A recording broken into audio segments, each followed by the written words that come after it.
وقتها بيشوفها كي وكالعادة بيعجب بيها، فبيحاول دونج يمنعها من المشاكل، لكن بتفضل تتخانق مع السواق وتزعقله. وهنا بينزل كي من العربية وبيهجم على السواق بتاعه يضربه وبيخليه يعتذر لجيسو ودونج، فبتضطر جيسو انها تسكت وبيسيبوهم وبيمشوا. بعدها ب3 شهور بنشوف دونج وهو متعصب ورايح لزعيم العصابة بتاع السواق وبيطلب منه يدفع له الفلوس اللي واخدها منه، لكن زعيم العصابة بيعرفه ان فلوسه مش جاهزة، ولما بيصمم دونج ياخد فلوسه بيضطر زعيم العصابة يدفع له جزء منها. بعدها بيروح دونج يقابل تشون، وقتها بيعرفوا تشون ان عدى 3 شهور ولسه السفينة ما وصلتش، وبيطلب منه يتصل على بارك او تاجر السلطعون. وهنا بيجيله اتصال من بارك يعرفوا ان السفينة اتصلت. لو لسه بتتفرج لدلوقتي يبقى عجبك الفيديو، اديني لايك واشترك في القناة علشان تشوفني تاني. انهم حولوها لمسألة دبلوماسية، فبيتصدم دونج وقتها من اللي بيسمعه، لكن للأسف ما بيبقاش قدامه أي حل تاني. وقتها بيتعصب تشون عليه بسبب ضعفه وغبائه. في نفس الوقت بيجي اتصال لجيسو من البنك، ولما بتروح تقابل المحامية بتاعتها بتتصدم وقتها لما بتعرف منها ان دونج خد قرض كبير ومش قادر يسدده،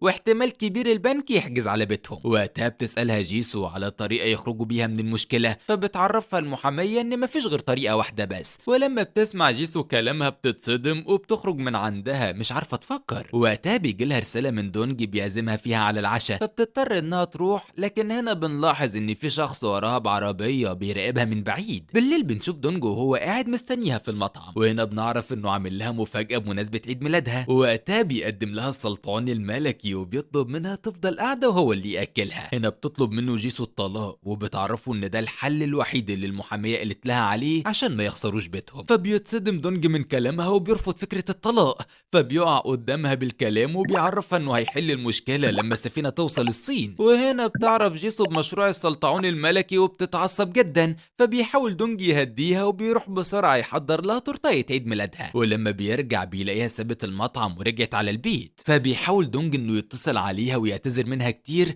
لكن بترفض انها ترد عليه وبتبعت له رسالة تعرفه انها في طريقها للبيت. فلما بتوصل على البيت بتقعد تفكر مع نفسها وبتتأكد ان دونج فعلا بيحبها، فبتقرر تبعت له رسالة تعتذر له عن تصرفها وبتعرفه انها مستنياه علشان يتكلم. فبياخد دونج وقتها الاكل وبيخرج من المطعم، ووقتها بتلاقي جيسو حد بيحاول يفتح عليها الباب بالقوة، ولما ما بيعرفش بيكسر الباب، فبتجري بسرعة على التليفون وبتحاول تتصل على دونج. وهنا بنعرف ان الشخص ده بيكون كي، وكمان بنعرف انه موقف 2 من رجالته في نص الطريق يمثلوا ان عربياتهم متعطلة لحد ما يخطف جيسو. فعلا بعد ما بيضربها وبيفقدها الوعي بيخطفها وبيهرب. وقتها بيكلم رجالته علشان يتحركوا من الطريق، لكن خلص له الموضوع. ولما بتشوف جيسو اللي بيحصل بتتعصب وبتنزل تتخانق مع